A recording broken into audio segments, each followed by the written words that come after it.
Une autour de la table Oui, qui n'est qui pas va. sur les réseaux sociaux, Alors. c'est Barbara Lefebvre. Pourquoi alors, Barbara? Non, j'ai une page. Ah, quand même. J'ai une page Facebook Ah. parce que mon éditrice à l'époque, en 2018, m'avait dit tu ne peux pas être sans réseau social. Donc, elle m'avait fait faire une page Facebook que j'utilise parfois. Mimi Et oui, 82. c'est ça. Mimi. Justement, précisément, et tu tombes bien, Charles Consigny, là-dessus. Je pense qu'un des problèmes des réseaux sociaux, c'est l'anonymat, c'est-à-dire le fait que des gens n'aient pas le courage d'exprimer à la fois leur crasse mentale. Parce que quand vous partagez un savoir, et là, il n'y a pas de problème en général, vous le faites sous votre nom et votre prénom. Au contraire, vous êtes fiers de partager votre savoir. Par contre, quand il s'agit d'insulter, de diffuser des mensonges, de poster des vidéos qui n'ont rien à voir avec la réalité ou de mentir éhontément, bah là, tout d'un coup, vous vous cachez derrière Lulu 95. Donc moi, déjà, 82. cette dimension-là me dérange. Et ce qui me dérange aussi, c'est le côté communauté algorithme. C'est-à-dire, je parle aux gens qui pensent comme moi. Oui, et à un moment donné, on se retrouve finalement qu'avec des gens qui pensent à la même Et chose. surtout, ces gens-là pensent que, mais non, c'est naturel, c'est des amis qui viennent à moi. Non, c'est juste l'algorithme qui vous manipule. Donc moi, bien sûr, la démocratie et le fait qu'on puisse laisser une libre antenne et une libre parole, ça ne me pose aucun problème. Mais après, j'essaie de regarder les avantages et les inconvénients. Alors, désolé de plomber l'ambiance, mais comme nous sommes à quelques jours de la commémoration de l'assassinat de nos deux collègues Samuel Paty et Dominique Bernard, je voudrais quand même rappeler que les réseaux sociaux ont joué un rôle essentiel dans les rouages qui ont conduit à l'assassinat de mon collègue Samuel Paty. Parce que si M. Chnina n'avait pas eu Facebook pour diffuser sa haine et les autres, les Sifrioui et compagnie et leurs réseaux islamistes, pour continuer à faire rouler la boule, jusqu'à ce que ça arrive jusqu'à un taré qui s'appelle, on ne va pas dire son nom parce qu'on n'a même pas envie de donner son nom, et que lui, de toute façon, il est déjà parti, mais les deux autres, ils vont être jugés. Donc ça c'est important. C'est important de ne pas oublier où peuvent conduire les réseaux sociaux, où conduit la haine sur les réseaux sociaux. Donc c'est pour ça que vous me permettrez, bien sûr, c'est magnifique, il y a énormément de savoir qui se diffuse, YouTube, etc. Mais quand je vois à côté les jeunes filles ou les jeunes hommes à l'école, les petits collégiens, les collégiennes, les lycéennes qui se suicident à cause du harcèlement numérique, les trolls, les usines à trolls qu'on nous achète en Russie, il faut ou faire je de ne sais où, l'éducation aux réseaux sociaux. et à ce les moment-là. islamistes qui ont fait des réseaux sociaux leur terrain de jeu et de chasse pour cibler les gens qui veulent abattre. Moi, je ne sais pas finalement si je ne pense pas que Alors, c'était pas mieux avant. Claire Aupetit, tu es sur les réseaux sociaux? Tu y es ? Oh oui, évidemment que je suis sur les réseaux sociaux. Vraiment. Comment tu fais avec les il faut savoir le vrai nom. dompter, il faut savoir s'en servir. mais Et quand Lulu j'ai eu évidemment des tas d'insultes, et à la fois quand j'étais dans les grandes gueules, Plus et quand tu étais encore plus. macronienne ou plus quand tu Pardon, étais oui, je sais. Et j'en suis fière d'avoir Non, été mais je t'ai pas macroniste. dit- non, mais c'est pas pour- Donc, Claire là, Aupetit a été ce qui se députée, passe, je rappelle. mais c'est J'ai ça. été députée, j'ai 14 Quand est-ce plaintes. qu'on s'en prend plus? Quand on est Ben, député ou si quand tu on me est laisses jugé? me répondre, tu vas voir, tu vas... Non, mais je te pose une question claire pour une réponse rapide et claire. C'est pour ça. Vas-y, Donc, Claire. J'ai fait 14 plaintes, j'en ai gagné 2. Ah, t'as porté plainte, Bien carrément. sûr, il faut savoir, à partir du moment où tu es insulté, à partir du moment où tu... Faut faire valoir ses droits. Parce que moi, ça n'a pas été n'importe quel. La première où j'ai porté plainte, c'était quand même une élue, également, dans une ville que je ne connaissais absolument pas, qui était qui était sur les réseaux sociaux. C'est une collègue, autre carrément. députée. Non, qui m'a prévenu, parce que je n'étais pas du tout, c'était pas sur sa circonscription, et qui me dit, Claire, regarde ce qui se passe, et cette femme-là, et tu sais, parce que c'était pendant les Gilets jaunes, disait qu'il fallait m'envoyer carrément le boxeur qui avait tapé et qui avait eu avec les policiers. Ouais. Et s'il pouvait avoir un boxeur comme ça, eh bien, on y va.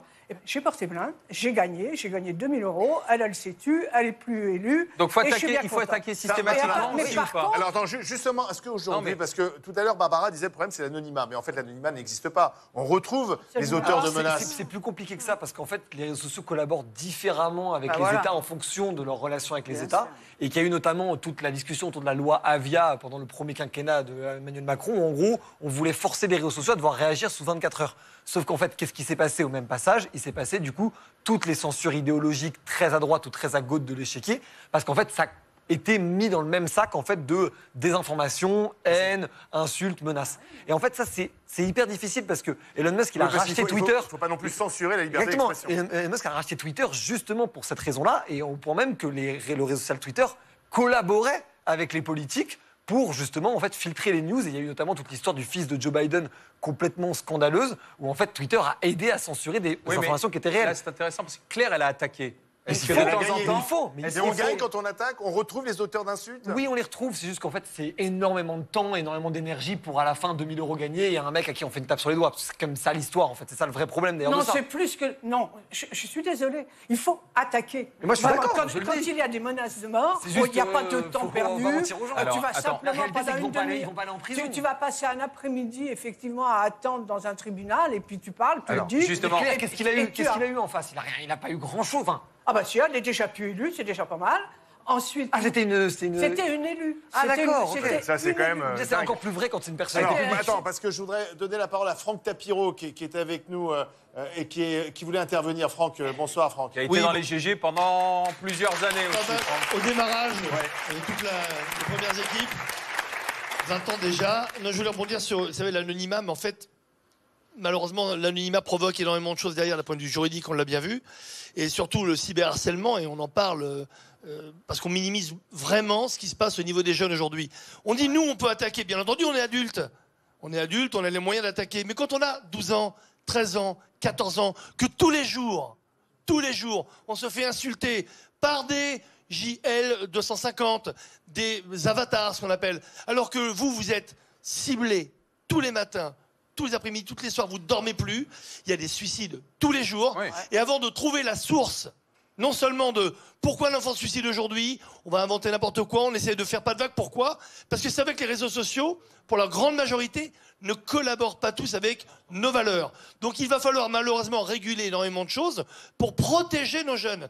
Nous, on peut se battre, on se fait attaquer tous les jours, et n'oublions pas qu'il y a aussi des peines de prison exemplaires. Florence Bergeau-Blaclair, la géopoliticienne très, très connue, s'est faite insulter, a eu des menaces de mort. Le gars a pris 15 mois de prison, dont, je crois, 10 mois ferme. Je vais vérifier la peine. cool, Ça veut dire c'est que très la bien. justice condamne. Donc oui, tu as raison, Claire. Il faut porter plainte. Absolument. Il n'y a pas de passe-droit parce que c'est Internet. Alors, donc, ça veut dire qu'on est en dehors de la Alors, loi. justement. C'est pas possible. Ça doit revenir dans le cadre. Donc c'est très, très important de se dire qu'on est des citoyens engagés dans l'espace public, sur les réseaux sociaux, qu'une insulte, c'est une insulte, qu'une agression, c'est une agression, du racisme, inacceptable. la haine des juifs, etc. aujourd'hui qui explose sur les réseaux. Il faut porter plainte et il faut aider nos jeunes à le faire aussi, parce qu'un jeune qui ne porte pas plainte prend une double charge, une double peine, et malheureusement, ça peut être fatal. Alors, c'est très important. Ça, c'est le répondre à côté... ça. C'est le côté... Attends, Est-ce que je peux Valéran. Mais il y a plein de, il y a plein de choses extrêmement positives. Peut-être que j'ai mal été compris. Moi, ce que je dis, c'est pas la haine sur les réseaux sociaux, c'est normal. C'est pas ce que je dis. Ce que je dis juste, c'est que agiter et dire c'est pas bien, oui. Enfin, on est tous d'accord sur le constat. La question, c'est qu'est-ce qu'on fait concrètement. Et il y a deux choses qu'on peut faire réellement. Évidemment, en faisant pression sur les réseaux sociaux, ça me paraît une évidence parce que c'est avec eux qu'il faut régler la question. La première chose, c'est limiter l'âge d'entrée à 15 ans, qui déjà permettrait à tous les jeunes mais comment on vérifie? de moins de 15 ans, et c'est la deuxième chose, d'avoir en fait un Internet où on peut avoir un pseudonyme. En revanche, on ne peut pas s'y inscrire sans carte d'identité. C'est-à-dire qu'on peut être anonyme pour le grand public. Oui, en mais- revanche, Oui, mais la Valorant, personne... c'est L'obligation très bien. de montrer Mais sa carte Valorant, d'identité. c'est un système dans lequel on est dans un système complètement financiarisé, libéral, où l'essentiel c'est de se faire du pognon. Tu crois bien que la protection des individus, la protection de la vérité, ils en ont rien à faire. L'essentiel c'est de payer les actionnaires, payer les dividendes à Facebook, Tweet, machin, X et compagnie. Mais Ça t'arrive de trouver quelque chose, Non, mais une non, fois, sinon je serais pas de jugée. positif. Mais non, Il y jamais. a du négatif dans Mais tout, oui. Alors, dans toute la France. t'inquiète. Mais il y a aussi Justement. beaucoup de positifs. Mais Avec je t'ai toi, dit- c'est systématiquement Non, mais je t'ai du dit- négatif. Je t'ai C'est dit, dingue, quand Alors, même. je t'ai attends, dit que justement. ça apportait du Vois le positif. côté bien. Vas-y, parce que t'entends pas, t'es pas du bon côté de l'oreille, mais j'ai dit du positif. J'ai dit du positif. C'est vachement Oui, désagréable. si. Oh, C'est t'as pas vachement d'humour. désagréable parce que tu vois très Elle a bien pas mon d'humour, appareil. Claire. Donc là, c'est Ah non, en j'ai plus, pas vu. c'est Ah bah alors, en pour le- plus de l'agression Ah non, je que te je signale prends. qu'il y a des Donc, oreilles. ça Allez, va, allez, les filles, ça on va. se calme. Oh là Daniel là. Rémy. Ça suffit. Charles a une Attention à ce que oreillette. tu dis. là. alors attention, Daniel Rémy. Daniel Rémy qui a été longtemps une grande gueule.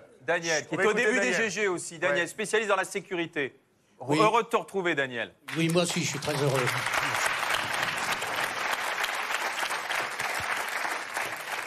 Je suis content, je retrouve des têtes très sympathiques. J'ai mon ami Karim en face de moi et Dieu sait si on a débattu longuement. Écoutez, sur le problème des réseaux sociaux, franchement, si les gens vont autant sur les réseaux sociaux, c'est aussi quelque part qu'il y a une espèce d'atonie au niveau de l'information dans les médias. Il y a une espèce de clonage de l'information qu'on retrouve partout.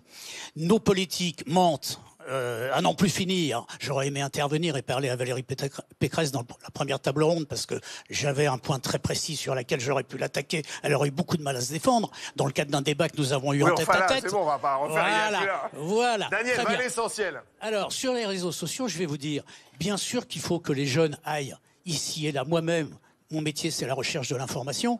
Je vais sur tous les sites possibles et imaginables. Par contre, j'ai toujours dit aux jeunes, j'ai eu la chance de donner ou l'honneur de donner des conférences dans les écoles de commerce, j'ai toujours dit aux mômes, parce qu'ils étaient encore très jeunes par rapport à moi, je leur disais surtout, soyez curieux de tout, allez chercher l'information partout, mais recoupez-la une fois, 2 fois, 10 fois, il faut la disséquer comme sur la paillasse d'un laboratoire, et ensuite, seulement à partir de ce moment-là, vous aurez un début de commencement de vérité. Et tu crois que c'est suivi, ça? L'éducation nationale. Mais tu crois que ce conseil suivi, il faudrait qu'à l'école, on en parle plus? Bien entendu, il faut éduquer les mots, mais leur dire c'est extrêmement dangereux. C'est à la fois, il y a du très bon et il y a du très mauvais. Donc pour se faire une opinion, il faut développer l'esprit critique. Et c'est le rôle de l'éducation nationale. Exactement. Et on a un outil pour le faire. Mais Karim, D'accord avec ça, Karim? justement, c'est à l'école de faire l'éducation aux réseaux sociaux ou pas? À chaque fois qu'il y a un problème, on dit c'est à l'école.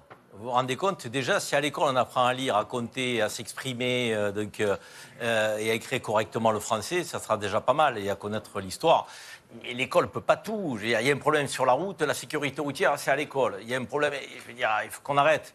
Moi, je pense que les plateformes aujourd'hui sont plus puissantes que toutes les législations. Non, mais les réseaux vous pouvez faire ce sociaux. que vous voulez. Non, mais les réseaux sociaux, c'est qu'un outil. Les réseaux sociaux, c'est un média, c'est un vecteur. Mais je crois que vraiment, la chose la plus importante a été dite. Ce qui compte, c'est la formation de l'esprit critique. Et ça, la formation de l'esprit critique, elle se fait à l'école. C'est le rôle de l'éducation, c'est le rôle de Fatima, c'est le rôle de... Toi, tu es prof d'histoire. Est-ce que tu abordes le sujet des réseaux sociaux? Oui. Est-ce que tu dis à tes élèves, sur l'histoire oui, notamment, on travaille. faites attention à ce que vous oui, pouvez ça, bien lire. sûr. Il faut effectivement Non, mais recouper non seulement, l'information. bien sûr. Non, alors déjà, mais ça, on n'a même pas besoin de leur dire les Faut réseaux qu'il y ait sociaux. ça. On travaille déjà à la base sur le fait que un Faut qu'il y ait savoir, ça. il doit être établi par une confrontation d'idées et un consensus scientifique. Mais en éducation civique, on leur apprend aussi à utiliser les réseaux et à comprendre aussi l'identité numérique. L'identité numérique, c'est très important. Pourquoi tu disais- C'est dans le programme de 5e. Karim, Toi, tu n'y crois pas, toi? Pourquoi? Non, mais une fois que tu as dit ça, oui, il faut leur apprendre l'esprit critique, machin. Ouais, mais oui, d'accord, une fois que tu as fait ça, pourquoi ça n'a pas été fait ces dernières décennies? Si tu as autant de malveillance sur les réseaux sociaux, si tu as autant d'insultes, si tu as autant de haine, c'est un espace aujourd'hui qui est impuni en réalité. Vous pouvez dire ce que vous voulez. C'est un espace qui est impuni. Pour moi, c'est un espace qui est impuni. Parce que l'anonymat est accepté, parce que saisir la justice, c'est de l'argent, c'est du temps. S'il fallait le faire, prenez tous les commentaires négatifs, mais on n'en finirait plus. Déjà, les tribunaux, ils n'arrivent pas à traiter les problèmes de délinquance de voie publique pure et dure. Vous voulez qu'ils aillent s'engorger avec les problématiques de réseaux sociaux? Il faut être sérieux, quoi. Charles. Non, simplement, je vous trouve quand même très boomer sur ce sujet. Toi-même, tu as dit que tu étais boomer. Hein, oui, au début, mais je vous trouve encore plus boomer.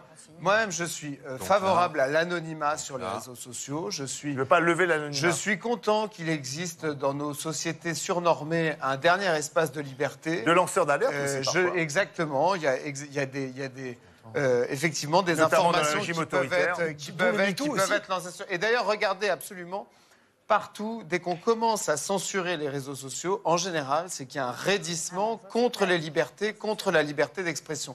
Donc moi, je trouve que cette expression libre pour tous, avec ses excès, C'est fini. elle est quand même mieux que pas d'expression du tout. Alors attendez. On a discuté 20 minutes On va des voter réseaux maintenant. sociaux. On va voir. Attendez avant de lancer le vote, Qu'est-ce qui parce se passe que vous savez, on nous a souvent reproché de verser dans la caricature. Surtout Barbara Lefebvre et Karim Zeribi. Mais à côté de ce que vous allez voir dans un instant, franchement, nous, on était des enfants de cœur.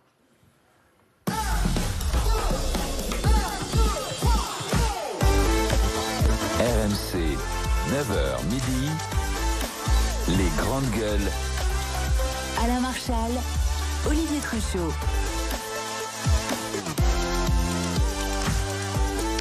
Bonjour à toutes et à tous. Bonjour et bienvenue pour ce nouveau numéro des Grandes Gueules avec une très belle actualité. Et surtout qu'on a du joli monde autour de la table aujourd'hui. Et bien sûr, à commencer par Didier Girouette, notre agriculteur préféré. Bonjour Didier. Bonjour. Et Marianne Secoué, avocate au barreau de Paris. Bonjour maître. Bonjour. Et puis celui qu'on ne présente plus, Charles Consigné. Ah d'accord, donc je suis le seul qu'on ne présente pas.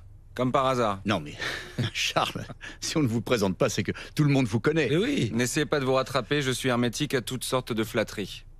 Bien. En tout cas, on a hâte d'avoir votre avis sur le premier sujet. C'est une honte, c'est une honte. Pardon, mais tout dépend d'où on se place. Enfin, mais c'est surtout toujours les mêmes au final.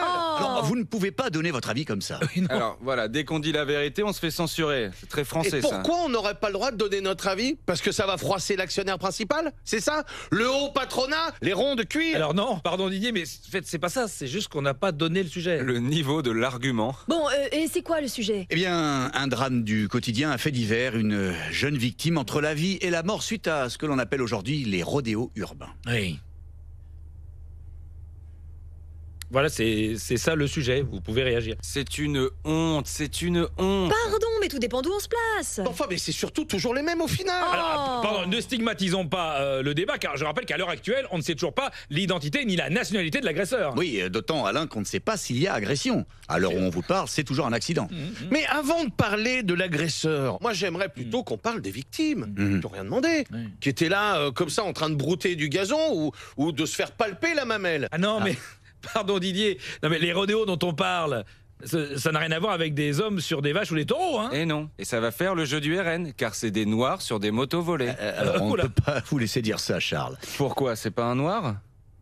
Si. Quoi, c'était pas une moto volée? Si, mais... Vous faites le jeu du RN? Pourquoi vous m'empêchez de le dire? Mais non, mais parce qu'en fait, on va pas dire les choses comme ça. Enfin, On dit quoi alors? Eh bien, on dit une minorité visible sur un véhicule d'emprunt à longue durée. Non, Voilà. mais pardon, mais juridiquement, tant que la culpabilité n'a pas été prouvée... Non mais c'est ça le problème. Aujourd'hui, on peut plus traiter quelqu'un de coupable sous prétexte qu'il est peut-être innocent. Non mais ces jeunes, ils sont perdus. Ils sont élevés par des parents analphabètes, à l'hygiène parfois limite, complètement dépourvus d'autorité parentale et parfois même de la moitié de leurs dents. Vous voyez, image que d'un côté en regardant leur progéniture grandir comme ça, sans repère, sans code. Non, il y a vraiment qu'une seule chose à faire, il faut absolument changer de... Et voilà, toujours la vieille rengaine de la victimisation. Mais ça va, mais je peux finir une phrase, c'est possible? Allez-y. Ah bah non, j'ai plus envie, c'est trop tard. Oui, alors, surtout, ne criminalisons pas trop vite le débat, car je rappelle encore une fois qu'à l'heure où nous nous parlons, il s'agit toujours d'un accident. On a la même phrase. On a la même tête. Pourquoi on est deux? Alors, excusez-moi, pardon, hein, mais ça n'est pas un accident. Quand un cinglé chevauche une pauvre victime sans défense qui n'a rien demandé, en lui fouettant le croupion comme ça, eh ben moi, j'appelle pas ça un accident. Pardon, hein, mais ça commence comme ça par des rodéos et puis ça finit par quoi? Bah par des corridas. Vous voyez bien que c'est de l'escalade. C'est de l'escalade. Didier, dans cette affaire, il n'y a toujours pas de vache. Non, non, et si je pouvais finir une phrase? Bien sûr, Marianne, allez-y. Non mais pardon, mais vous oubliez de dire que c'est avant tout une histoire d'intégration. Moi, ces jeunes, s'ils ne se sentent pas bien intégrés... Il est temps de les désintégrer. Alors là... C'est peut-être un concept qui mérite un peu d'explication. À quoi Charles. ça sert d'avoir l'arme nucléaire? On s'en sert jamais. Moi, ce que je propose, c'est nucléarisons le 93, une fois pour toutes. Sinon, on fait le jeu du RN. Oui, c'est votre avis. En tout cas, je pense qu'on a fait le tour du sujet. On va, je pense, faire une pause. Oui. Et on se retrouvera après avec d'autres sujets plus polémiques. Oui, encore. on reviendra sur l'histoire de ce petit garçon, Mathéo, qui a convaincu ses parents de changer de genre pour devenir un tabouret. Oui, et puis nous aborderons la dangerosité des nouvelles machines à café dans les entreprises du CAC 40. Et puis vous serez amené à commenter ce sondage qui vient de tomber. 78% des Français sont prêts à voir Emmanuel Macron être remplacé par un chimpanzé à la tête de l'État. Alors, la France, bientôt une république bananière. Qui sait? Nous verrons ça tout à l'heure. On se retrouve tout de suite après la pause. C'est une honte, c'est une honte. Mais pardon, mais tout dépend d'où on se place. Mais enfin, mais c'est surtout toujours les mêmes au final. Et on remercie Julien Cazard. Et toute son équipe. Et toute son équipe. Merci Sympa. Julien, merci. Karim. La ressemblance avec Charles est frappante sur le fond et la forme. Sur le fond et la forme. C'est un problème. C'est plus vrai que nature. Et avec Marianne Secoué aussi, quand même. Il y a les choses comme elles sont. C'est pas loin de la vérité, en fait, non, Barbara? Non, Marianne, je trouve qu'elle était beaucoup plus délicate, calme et douce. Bien sûr. C'est pour ça qu'elle nous manque tellement. Karim, tu voulais? Non. c'est vrai. Je pensais à nos débuts quand je regardais ça. Et je me disais que, quand même, comment on a été attaqué au début. Ah oui. Ah oui. Vous vous souvenez quand même? Heureusement qu'il n'y avait pas les réseaux sociaux à l'époque. C'était la folie, tu vois. Mais tous les médias ont écrit sur nous. Populistes, ringards. Pourquoi vous donnez la parole qu'est-ce que c'est ce ne sont pas des éditorialistes autour de la table, c'est la société civile. Ils nous ont critiqués pendant des mois. Une fois que l'émission s'est inscrite, qu'elle est rentrée effectivement dans un quotidien qui était celui des Français et des Français, que les chiffres d'audience étaient, je dirais, exponentiels, ils sont tous mis. Oui, ils ont tous fait du talk, ils ont tous invité la société civile, ils sont tous mis. Mais les GG sont toujours là. Il y a un vrai sujet. C'est la question. C'est terminé, on va voter. Non, mais est-ce qu'une émission comme les GG, aujourd'hui, au temps des réseaux sociaux, elle aurait le temps de s'installer? On aurait le temps de faire confiance à cette émission pour la laisser véritablement se développer. Parce que le standard, c'était le début des réseaux sociaux et des commentaires sur les réseaux sociaux. Mais on recevait des lettres. Oui, des lettres de menaces, des lettres d'insultes qu'on a gardées d'ailleurs. Et je pense que... Des balles. On a un dossier. Et une fois, on a reçu une balle. Alors, Barbara Lefebvre, Charles Consigny, Claire Petit, on va voter maintenant. On va voter. Voilà. Qui a été le meilleur sur cette tablée? Vous prenez votre petit boîtier, on continue. Barbara, tapez 1. Charles, tapez 2. Claire Petit, tapez 3. Et Karim Zeribi, tapez 4. Alors, à vous de voter. Quel GG pour vous a été la plus pertinente dans ce débat sur les réseaux sociaux? Charles fait déjà le V de la victoire. Charles est très sûr de lui. Ça lui permettra peut-être d'avoir une élection pour une fois. On ne sait jamais, d'être numéro 1. Ça, c'est vache. Ça, c'est pas gentil. Pour se faire rembourser. Il arrive à faire 5 pour se faire rembourser. Et ça y est. Alors, et c'est... Attention, attention. Charles, c'est on a le résultat. Qui a gagné le débat? De critiquer les politiques d'en faire. C'est Barbara. C'est Barbara Lefebvre qui a gagné. Merci. Bravo.